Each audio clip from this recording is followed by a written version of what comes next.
আসসালামু আলাইকুম। ওয়ালাইকুম আসসালাম ওয়া রাহমাতুল্লাহি ওয়া বারাকাতুহু। আমরা সাম্প্রতিক এবং বিভিন্ন নিউজ চ্যানেলের মাধ্যমে জানতে পারলাম যে পীর মুফতি গিয়াসউদ্দিন আত-তাহেরী হুজুরের বিরুদ্ধে মিথ্যা মামলা দায়ের করা হয়েছে।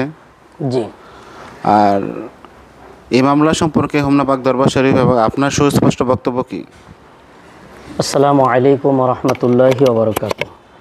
আমরা গভীর দুঃখের সাথে লক্ষ্য করছি যে সম্মানিত আলেমে দ্বীন, আমার প্রিয় ব্যক্তি, শ্রদ্ধাভাজন আলেমে দ্বীন আল্লামা পীর মুফতি গিয়াসউদ্দিন আত-তাহেরী হাফিজুল্লাহ, ওনার বিরুদ্ধে একটি মিথ্যা মামলা দায়ের করা হয়েছে।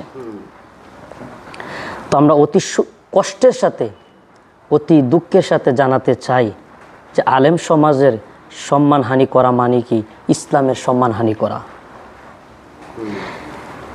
যিনি দ্বীনের খেদমত করতে, যিনি সারা জীবন তার জীবনটাকে উৎসর্গ করে দিয়েছেন এবং তার বিরুদ্ধে এই ধরনের ষড়যন্ত্রমূলক মামলা করা হয়েছে, এবং যেই ষড়যন্ত্রমূলক মামলা করা হয়েছে আমরা নিন্দা ও প্রতিবাদ জানাই। এবং আজকের এই হোমনা পাক দরবার শরীফের পক্ষ থেকে সরকারের কাছে দাবি জানাই ও অবিলম্বে এই মামলা প্রত্যাহার করা হোক এবং আলেম সমাজকে সম্মান দেওয়া হোক। কারণ আলেম সমাজকে কোনো দুনিয়ার মানুষের কথা সম্মান দেওয়া বলা নাই, এবং আল্লাহ রাসূল বলেছে, আপনার আমার কথা না, আবু দাউদ শরীফের মধ্যে আল্লাহ রাসূল বলেছে তোমরা আলেমকে সম্মান দেওয়া শিখো। এই জন্য বলবো আলেমকে সম্মান দেওয়া শিখেন। আমরা যদি একজন আলেম আরেকজন আলেমকে সম্মান দেওয়া শিখি, তাহলে সাধারণ ব্যক্তিরা আমাদের কাছ থেকে আলেমদেরকে সম্মান দেওয়া শিখবে।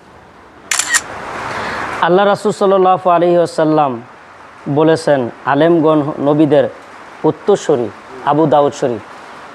এই জন্য আমি আবারও জানাই দিতে চাই, হোমনা পাক দরবার শরীফের পক্ষ থেকে এবং আমার পক্ষ থেকে পীর মুফতি গিয়াসউদ্দিন আত-তাহেরী হিসাবে যে মিথ্যা মামলাটা দায়ের করা হয়েছে এটা প্রত্যাহার করা হোক। আসসালামু আলাইকুম ওয়া রাহমাতুল্লাহি ওয়া বারাকাতুহু।